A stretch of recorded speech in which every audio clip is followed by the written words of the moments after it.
अब हम ये डिस्कस कर रहे हैं मैकेनिज्म डिस्कस करें न्यूक्लियोफिलिक एडिशन रिएक्शन का, जो कि एल्डिहाइड का रिएक्शन था, कल हम पढ़ रहे थे। क्या डिस्कस करें बेटा? मैकेनिज्म, ठीक है। And this is the last mechanism in organic chemistry. और नहीं, मैकेनिज्म खत्म, रिएक्शंस थोड़े से रह गए। Nucleophilic addition,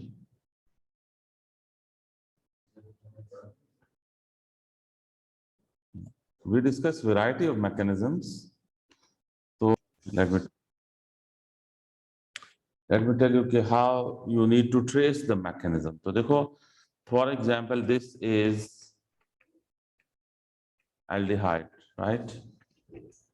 So yesterday beta what we discussed, if we react this aldehyde with HCN or catalyst is NaCN and heat conditions में, तो what product we get?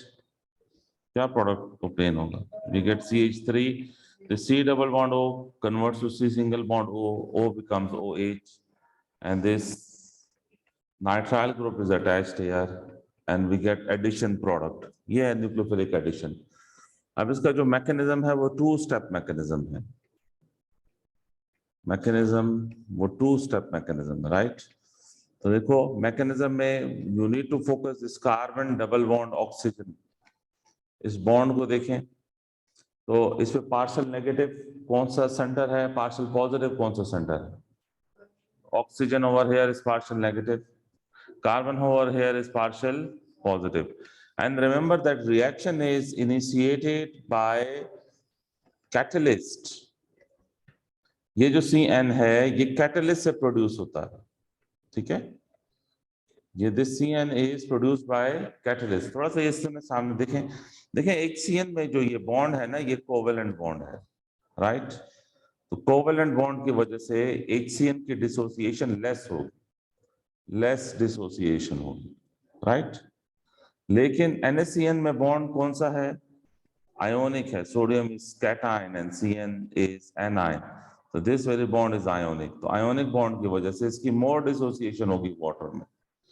तो इस वजह से NaCN ये KCN को यूज करने का फायदा है कि you will have a lot of CN negative ions available in the solution, क्योंकि NaCN being ionic will readily dissociate, तो ये CN नेगेटिव रेडिली अवेलेबल होंगे कि ये CN इस कार्बन पे अटैक कर सके, राइट? अगर NaCN हम ना ऐड करें, व्हाट विल हैपन? HCN है, HCN की डिसोसिएशन कम होगी तो रिएक्शन स्लो हो जाएगा, या लेस जो है वो अटैक हैपेंस हियर। जो CN नेगेटिव है, जब ये इधर अटैक करेगा कार्बन पे, तो कार्बन 5 बॉन्ड्स तो नहीं बना सकता ना। तो what happens in step 1? Step 1 happens to be the slower step. What happens कि ये जो पाई बॉन्ड के 2 इलेक्ट्रॉन्स हैं ये ट्रांसफर हो जाएंगे ऑक्सीजन में, pi bond will break and the 2 electrons in the pi bond will transfer to the oxygen. तो ये इस C के साथ तो C triple bond ये nitrile will get attached. This O becomes O negative, right? This is stage 1, step 1, ठीक है। अच्छा, अब उसके बाद step 2 है जो कि इसमें जो कि फास्ट स्टेप है, और इसमें बेटा रोल प्ले करेगा HCN। अब HCN का रोल स्टेप 2 में है, तो देखें HCN में बेटा देखें सामने, HCN में this H is partial positive, CN is partial negative. So just predict what will happen.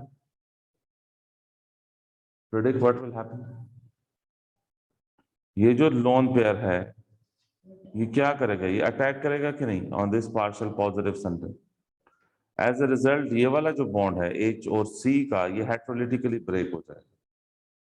So what product you will get is CH3 COH. This is C triple bond N.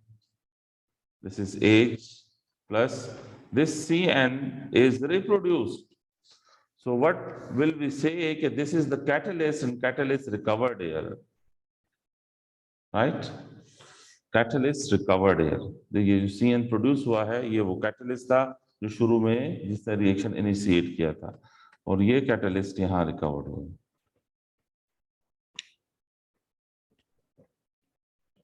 जी बेटा, any confusion? Now I'll make you practice more molecules. For example, if I take this molecule, beta, what you expect? Which functional group is present here?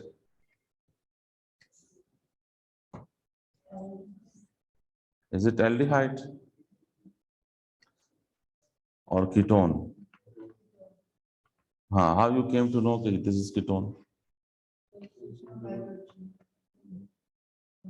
Yes, or otherwise, ये doubly bonded carbon है ये, तो जिसपे C double bond O attach है, इसके दोनों तरफ carbon है, तो दिस इज कीटोन। तो अब मुझे बताएं कि how should I show bond polarity है?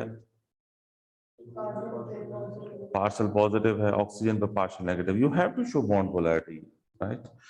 अच्छा, फिर reaction will be initiated by the catalyst.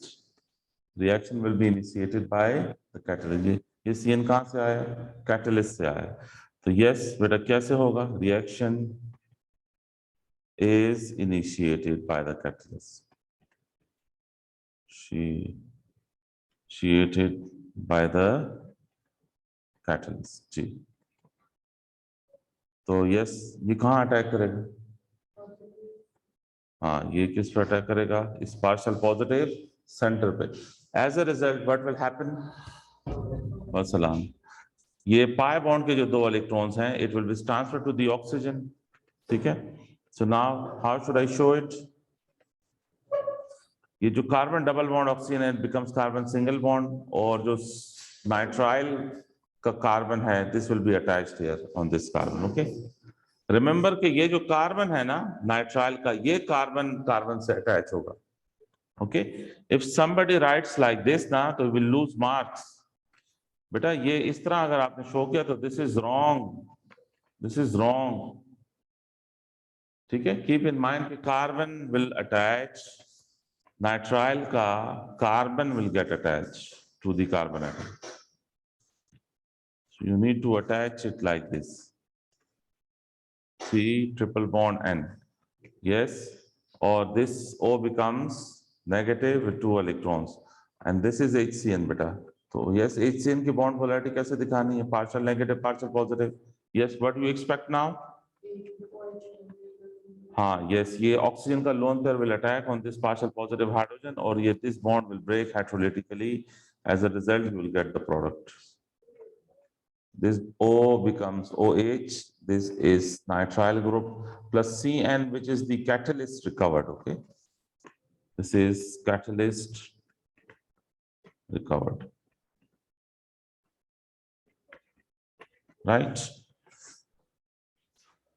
So yes, तो सेम मैकेनिज्म है HCN से CN कैटलिस्ट की प्रेजेंस में, बोथ फॉर एल्डिहाइड। जैसे आप ट्राई करें, okay? Just take this CH3, C double bond O and CH3. Suppose if the nucleophile is like this, H negative with a lone pair, so this is nucleophile, okay?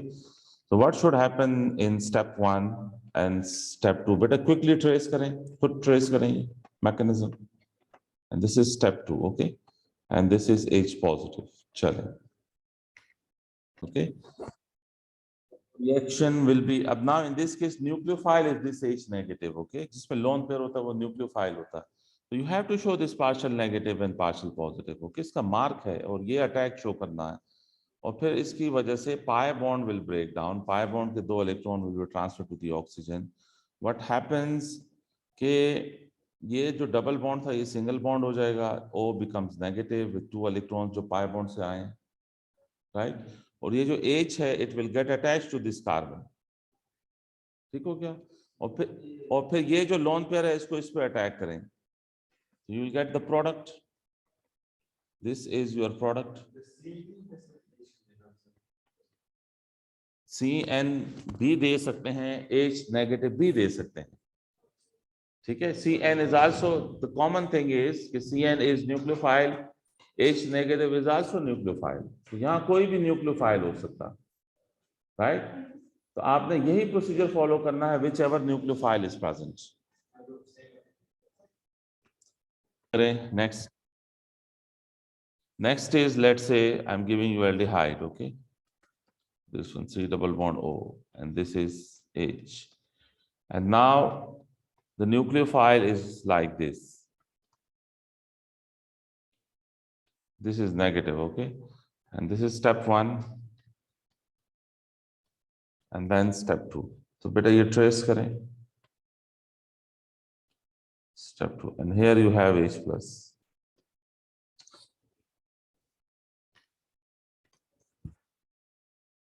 You need to show partial negative and partial positive like this. You have to attack from the lone pair of nucleophile on this partial positive carbon. Or ye do electron will be transferred here. What you get is C double bond O becomes C single bond O, और ये 2 electrons और H. ना ये जो carbon है जिस पे attack हुआ था उस पे ऑक्सीजन अटैच हो जाएगा ना, और ऑक्सीजन के साथ CH2 and CH3 already attached है. Will not it be like this? और फिर ये जो लोन पेयर है it will attack on this positively charged hydrogen. The product is formed. देख रहे हैं बेटा जी? Any confusion, question? बेटा आप अगर देखें तो ये इसमें एल्डिहाइड के साथ दूसरा रिएजेंट कौन था जिसने रिएक्शन किया? एल्डिहाइड के साथ दूसरा रिएजेंट कौन था? ये देखो, ये जो न्यूक्लियोफाइल है ये वाला, इस न्यूक्लियोफाइल का H इधर पड़ा हुआ, ये H अगर इसमें हम लगा दें तो ये क्या बनेगा? अल्कोहल बनेगा कि नहीं? ये मैकेनिज्म असल में क्या बता रहा है कि अल्कोहल ब्रेक होकर यूं न्यूक्लियोफाइल बना और फिर रिएक्शन प्रोसीड हो, राइट? अच्छा चलो, मैं I am giving you one more mechanism to practise. तो इसको यस बेटा इसको कीजिए. Suppose if you have aldehyde, this is aldehyde and step 1, and now it is C double bond O, CH3, ये negative, and this is step 2. Step 2 में you have H plus. चले, trace the mechanism. Have to show partial negative and partial positive here. So ये 2 electrons will attack here. Pi bond will break. Pi bond के 2 electrons will be transferred into the oxygen. तो ये बन जाएगा O negative with 2 electrons. This carbon will be attached. क्यों? क्योंकि lone pair carbon का था और वो कार्बन पे डबल बॉन्ड ऑक्सीजन भी है. ठीक है, लोन पेयर कार्बन का था ना, तो जिसका लोन पेयर होगा वो जाके पार्शियल पॉजिटिव कार्बन से अटैच होगा. This is already attached with this H, और ये अटैक जब होगा तो you will get the product, right? So this was the detail and discussion of aldehyde and ketone के मैकेनिज्म की डिस्कशन थी. दोनों का मैकेनिज्म सेम है. इस मैकेनिज्म का नाम क्या है? Nucleophilic addition. मैकेनिज्म का नेम क्या है? Nucleophilic addition. अच्छा, अब मुझे आपको ये समराइज करें कि दोनों एल्डिहाइड एंड कीटोन, एल्डिहाइड और कीटोन, तो ये दोनों बोथ रिएक्ट्स विद HCN. ये कल पढ़ा था हमने, बोथ रिएक्ट्स विद HCN. ठीक है, लिखा हुआ आप लोगों ने. और दोनों HCN से रिएक्ट करते हैं और दोनों की रिडक्शन पॉसिबल है, और बोथ कैन बी रिड्यूस्ड. बेटा रिड्यूसिंग एजेंट्स कल क्या बताए थे? रिड्यूसिंग एजेंट कल बताए थे LiAlH4 इन ड्राई ईथर और NaBH4. ये दोनों रिड्यूसिंग एजेंट दोनों के लिए आप यूज कर सकते हैं. ठीक है, ये दो रिएक्शंस तो ऐसे हैं जो एल्डिहाइड कीटोन के कॉमन हैं. ठीक है, लेकिन नेक्स्ट जो चीज है कि जो रिएक्शंस इसके इनके कॉमन नहीं हैं, उसमें आपको ये समझना है कि ऑक्सीडेशन रिएक्शन ऐसा है जो कॉमन नहीं है. Aldehyde can be oxidised. ठीक है, aldehyde can be oxidized, but ketone cannot be oxidized. But ketone cannot be oxidized. Aldehyde और कीटोन में जो डिफरेंस है वो ये ऑक्सीडेशन का है। एल्डिहाइड ऑक्सीडाइज हो सकता है, कीटोन ऑक्सीडाइज नहीं हो सकता। और यही वो कॉन्सेप्ट है, यही वो बेस है जिसकी बेस पे हम एल्डिहाइड कीटोन को डिस्टिंग्विश कर सकते हैं। एल्डिहाइड और कीटोन को हम डिस्टिंग्विश करेंगे ऑक्सीडेशन रिएक्शन की बेस पे। सो oxidation reaction can distinguish aldehyde from ketone, can distinguish aldehyde from ketone। ठीक है, अच्छा चलो ऑक्सीडेशन रिएक्शन की तरफ मूव करते हैं, लेकिन पहले मैं आपको एक और कॉन्सेप्ट बताऊं। एंड द कॉन्सेप्ट इज के अच्छा कॉन्सेप्ट बेटा ये है कि both aldehyde and ketone, they react with a reagent and the reagent name is 2,4-DNPH। ये एक reagent है 2,4-DNPH, 2,4-DNPH। both aldehyde and ketone can react with 2,4-DNPH and they will develop orange precipitate is formed, orange precipitate is formed। तो दोनों aldehyde और ketone को बाकी जितने functional groups हैं उनसे डिस्टिंग्विश करना हो तो 2,4-DNPH ऐड करें।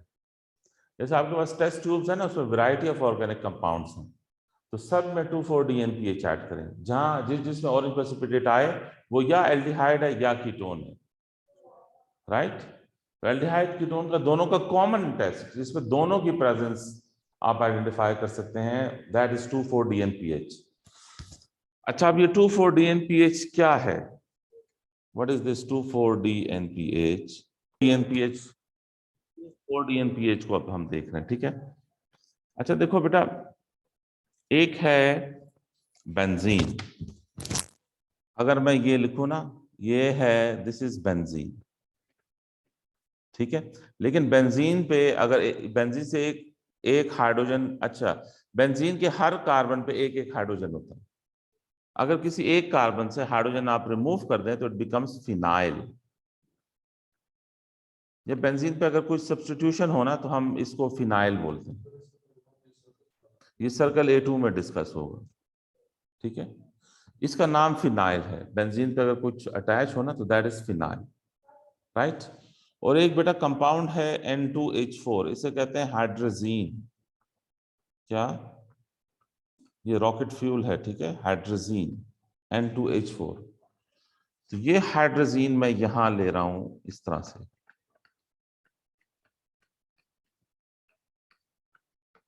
राइट। अब इसका नेम क्या हुआ? Phenyl hydrazine. क्या नेम हुआ बेटा? This is phenyl hydrazine. अब इसमें ये पोजीशन देखें, ये फर्स्ट पोजीशन है जिस पे हाइड्रोजीन अटैच्ड है, ये सेकंड पोजीशन है, ये थर्ड पोजीशन है, ये फोर्थ पोजीशन है, ये फिफ्थ है, ये सिक्स्थ है, ठीक है। तो अगर सेकंड पोजीशन पे नाइट्रो अटैच हो, NO2 को नाइट्रो कहते हैं, और फोर्थ पोजीशन पे नाइट्रो अटैच हो, तो नेम पूरा क्या हो जाएगा बेटा? 2,4-डाई नाइट्रो, 2,4-डाई नाइट्रो फिनाइल हाइड्रोजीन। जी बेटा, तो अब इसका शॉर्ट वर्जन क्या है? 2,4-DNPH। D is for di, N is for nitro, P is for phenyl, and H is for hydrazine। हाँ, नंबरिंग इधर से हाइड्रोजीन से शुरू होगी। तो 2,4-DNPH is actually this thing, उसका स्ट्रक्चर ये है, राइट। अब ये जो 2,4-DNPH है, it can react with aldehyde और कीटोन, दोनों से रिएक्ट कर सकता है। तो कैसे रिएक्शन होगा? लेट मी टेल यू के दिस इज 2 पे नाइट्रो है और 4 पे नाइट्रो है। तो बेटा ये लेट से मैं ले रहा हूं, कौन सा फंक्शनल ग्रुप है बेटा मैं जो मैंने लिया?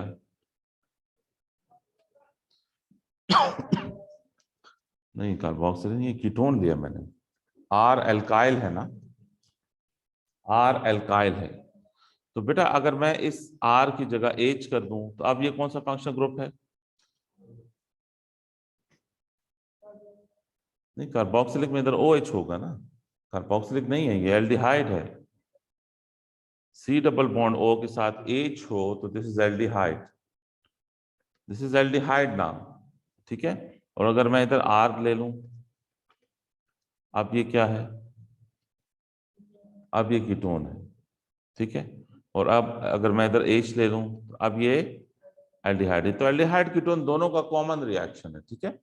तो अब व्हाट हैपेंस हियर कि ये ऑक्सीजन जो सी डबल बॉन्ड ओ में है और ये हाइड्रोजन के दो हाइड्रोजन, ये मिलके क्या बनाएंगे, H2O, वाटर बनाएंगे। As a result this becomes R attach है और ये H अटैच है, तो ये सी डबल बॉन्ड O की जगह सी डबल बॉन्ड N बन जाएगा, ठीक है। और N is bonded with this N which is bonded with,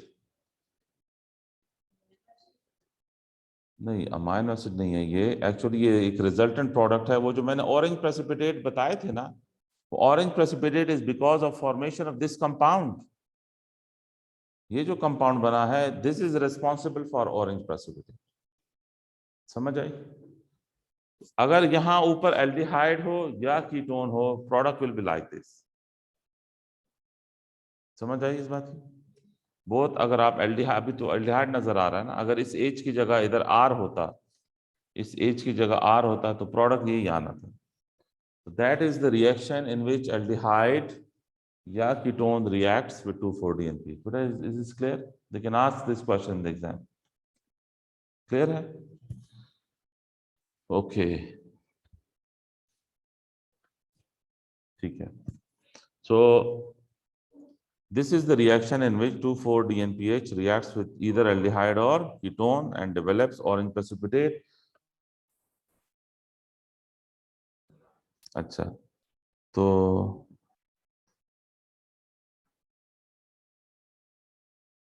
next thing is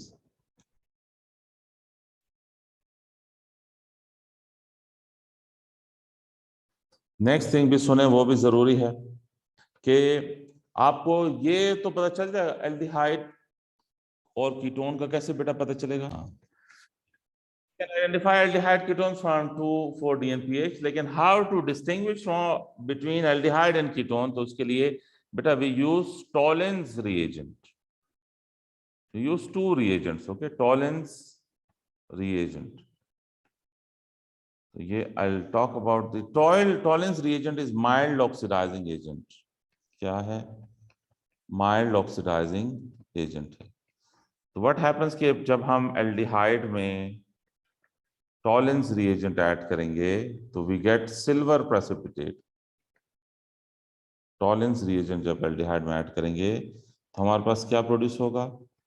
silver precipitate, क्योंकि हमने पढ़ा था ना एल्डिहाइड की ऑक्सीडेशन पॉसिबल है और Tollens reagent mild oxidising agent है, तो ये सिल्वर प्रेसिपिटेट आएंगे। लेकिन अगर कीटोन में हम ऐड करेंगे टॉलेंस रिएजेंट, कीटोन में हम ऐड करेंगे बेटा तो नो प्रेसिपिटेट, प्रेसिपिटेट नहीं आएंगे। तो यूं हम डिस्टिंग्विश कर लेंगे एल्डिहाइड और कीटोन को, ठीक है। और फिर एक और रिएजेंट भी है बेटा and that is Fehling reagent, another reagent which is Fehling reagent. तो फेलिंग रिएजेंट भी माइल्ड ऑक्सीडाइजिंग एजेंट है, this is mild oxidising agent है। तो एल्डिहाइड में हम ऐड करेंगे फेलिंग रिएजेंट को तो हमारे पास रेड प्रेसिपिटेट आएंगे। फेलिंग रिएजेंट हम एल्डिहाइड में ऐड करेंगे रेड प्रेसिपिटेट आएंगे, लेकिन कीटोन में ऐड करेंगे तो नो प्रेसिपिटेट होंगे, नो प्रेसिपिटेट होंगे, क्योंकि कीटोन की ऑक्सीडेशन नहीं होती, एल्डिहाइड की ऑक्सीडेशन हो जाती है। और ये फेलिंग रिएजेंट टॉलेंस रिएजेंट दोनों ऑक्सीडाइजिंग एजेंट्स हैं, राइट। अच्छा, अब देखिए लैब स्केल पे, लैब में अगर हम इनको टेस्ट करें, बेटा अब मैं शेयर कर दूंगा स्लाइड। लैब में अगर टेस्ट करें, सपोज आपके पास वैरायटी ऑफ टेस्ट ट्यूब्स हैं जिसमें वैरायटी ऑफ ऑर्गेनिक कंपाउंड्स हैं, लेट्स से ये टेस्ट ट्यूब्स हैं, ठीक है, और इनमें ऑर्गेनिक कंपाउंड्स हैं। अब एल्डिहाइड कीटोन के लिए अब हम प्रोसीड करना चाह रहे हैं, ठीक है। ये डिफरेंट टेस्ट ट्यूब्स है। तो लेट्स से ये टेस्ट ट्यूब ए है, बी है, सी है, डी है और ई है, सब में ऑर्गेनिक कंपाउंड्स हैं लाइक दिस। तो आप क्या करेंगे, पहले क्या करेंगे बेटा, एल्डिहाइड कीटोन का टेस्ट करना चाह रहे हैं। तो 2,4-DNPH सब में ऐड कर दें, सब में ऐड कर दें। और सब में जब आप ऐड करेंगे तो क्या चेक करेंगे, ऑरेंज प्रेसिपिटेट। सपोज सी में ऑरेंज प्रेसिपिटेट बने, सपोज सी में ऑरेंज प्रेसिपिटेट बने और ए में ऑरेंज प्रेसिपिटेट बने, सपोज कर रहा हूं मैं। तो इसका क्या मतलब है, एल्डिहाइड या कीटोन ए में और एल्डिहाइड या कीटोन सी में प्रेजेंट है, ठीक है। तो अब आप क्या करेंगे, फ्रेश सैंपल्स लेंगे, फ्रेश सैंपल्स लेंगे, किस किस के, हाँ, ए एंड सी के फ्रेश सैंपल्स लेंगे, यहां ए और सी के फ्रेश सैंपल्स ले लेंगे, ये लेट से ए और ये सी। अब दोनों में क्या ऐड करेंगे, टॉलेंस, लेट से टॉलेंस रिएजेंट दोनों में ऐड करेंगे, टॉलेंस रिएजेंट दोनों में हम ऐड कर दें। तो लेट्स ए में नो प्रेसिपिटेट आए और सी में सिल्वर प्रेसिपिटेट आए, तो इसका क्या मतलब है, जो सी है वो एल्डिहाइड है और जो ए है वो कीटोन है। ये बात समझ में आई बेटा। मेरा यहाँ सवाल है कि हम क्या डायरेक्ट टॉलेंस रिएजेंट ऐड कर सकते थे, हम 2,4-DNPH को स्किप कर सकते हैं उस स्टेज को, ऐसा क्यों नहीं कर सकते कि हम 2,4-DNPH को स्किप कर दें और डायरेक्टली टॉलेंस रिएजेंट पे आ जाए। हाँ, फिर कीटोन आइडेंटिफाई नहीं होगा। देखो, अगर हम टॉलेंस रिएजेंट ऐड करें और प्रेसिपिटेट ना आए तो हमें कैसे पता चलेगा कि ये कीटोन है। 2,4-DNPH से कंफर्म हो जाता है ना कि इधर एल्डिहाइड है, कीटोन है। 2,4-DNPH के बाद जब टॉलेंस रिएजेंट ऐड करेंगे और प्रेसिपिटेट नहीं आ रहा तो कीटोन कंफर्म होगा। फ्रेश सैंपल का मतलब है कि ये वाले सैंपल जो जिस पे 2,4-DNPH ऐड किया ना, ये सैंपल ना लें। 2,4-DNPH जब आप ऐड कर देंगे ना तो फिर वो एल्डिहाइड उसमें या कीटोन उसमें नहीं रहेगा ना, एल्डिहाइड और कीटोन तो रिएक्ट कर लेगा ना 2,4-DNPH से। टॉलेंस रिएजेंट को तो एल्डिहाइड या कीटोन से रिएक्ट करवा के देखना है, ठीक है।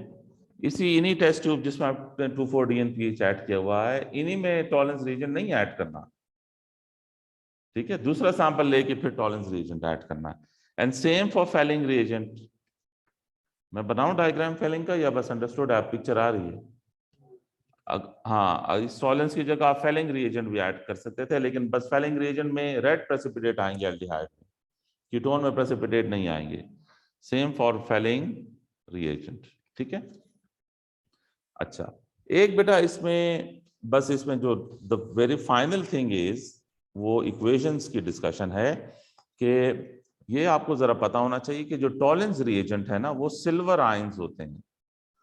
टॉलेंस रिएजेंट क्या होते हैं बेटा, सिल्वर आयंस होते हैं। एक्वस एल्कली, एक्वस अमोनिया में डिसॉल्व किया होता है। डिसॉल्व सिल्वर आयंस को जब हम डिसॉल्व करें किस में, एक्वस अमोनिया में, ठीक है। तो ये टॉलेंस रिएजेंट बनता है। और ये क्या मैंने ऊपर बताया है, माइल्ड ऑक्सीडाइजिंग एजेंट है। तो मुझे बताओ ये कौन सा फंक्शनल ग्रुप है, ये बेटे कौन सा फंक्शनल ग्रुप है, ये एल्डिहाइड है और ये टॉलेंस रिएजेंट है जिसमें सिल्वर आयन है, ठीक है। अब बताओ एल्डिहाइड की ऑक्सीडेशन होगी तो क्या बनेगा, एल्डिहाइड की ऑक्सीडेशन बेटा जब होती है तो कार्बोक्सिलिक बनता है। एल्डिहाइड की ऑक्सीडेशन से क्या बनता है बेटा, कार्बोक्सिलिक बनता है। ये कार्बोक्सिलिक मैंने बना दिया, ठीक है। एल्डिहाइड की हो जाएगी ऑक्सीडेशन, ये ऑक्सीजन जो है ये ऑक्सीडाइजिंग एजेंट ने प्रोड्यूस किया। और जो सिल्वर आयन है यानी टॉलेंस रिएजेंट है उसकी क्या होगी बेटा, रिडक्शन होगी। तो सिल्वर आयन रिड्यूस होके सिल्वर सॉलिड में कन्वर्ट हो जाएगा, ये रिडक्शन है। ये रिएक्शन भी बेटा पता होना चाहिए। तो ये सिल्वर सॉलिड जो है ना ये अपीयर होगा एज सिल्वर प्रेसिपिटेट, ये बात याद रहेगी, ये रिएक्शन याद रहेगा। तो इसमें ऑक्सीडाइजिंग एजेंट ये है, ये ऑक्सीडाइजिंग एजेंट है और रिड्यूसिंग एजेंट एल्डिहाइड है। लेकिन कीटोन की चूंकि ऑक्सीडेशन होती नहीं, तो इस वजह से कीटोन के साथ सिल्वर प्रेसिपिटेट नहीं आते। ठीक है। और दूसरी चीज जो है वो फैलिंग रिएजेंट की है। फैलिंग रिएजेंट होता क्या है बेटा, ये कॉपर आयंस होते हैं डिसॉल्व इन एल्कली। ठीक है। फैलिंग रिएजेंट क्या है, कॉपर आयंस हैं dissolve in alkali. Falling reagent क्या है, कॉपर आयंस हैं डिसॉल्व इन एल्कली। तो बेटा ये इसका सोल्यूशन का कलर क्या होगा, ब्लू सोल्यूशन होगा। क्यों, copper ions blue solution develop करते हैं ना। तो देखो बस फिर ले लो एल्डिहाइड, और ये कॉपर आयंस हैं जो डिसॉल्व हैं इन एल्कली हैं, ये ऑक्सीडाइजिंग एजेंट से आया। तो बेटा क्या होगा, एल्डिहाइड के ऑक्सीडेशन के बाद क्या बनेगा, कार्बोक्सिलिक, और कॉपर 2 जो है ना रिड्यूस होकर कॉपर 1 में कन्वर्ट होगा, ये बनेगा Cu2O। ये जो Cu2O बन रहा है ना, ये रेड प्रेसिपिटेट देगा। कॉपर की रिडक्शन हुई है कि नहीं, यहाँ कॉपर का ऑक्सीडेशन नंबर 1+ है, और इधर कॉपर का ऑक्सीडेशन नंबर 2+ है। तो ये देखो, जिस चीज की रिडक्शन हो वो ऑक्सीडाइजिंग एजेंट होता है ना, तो ये वजह है कि ये ऑक्सीडाइजिंग एजेंट है। ठीक है। और चूंकि कीटोन की ऑक्सीडेशन हो नहीं सकती, तो इसलिए फैलिंग रिएजेंट कीटोन पे काम नहीं करेगा।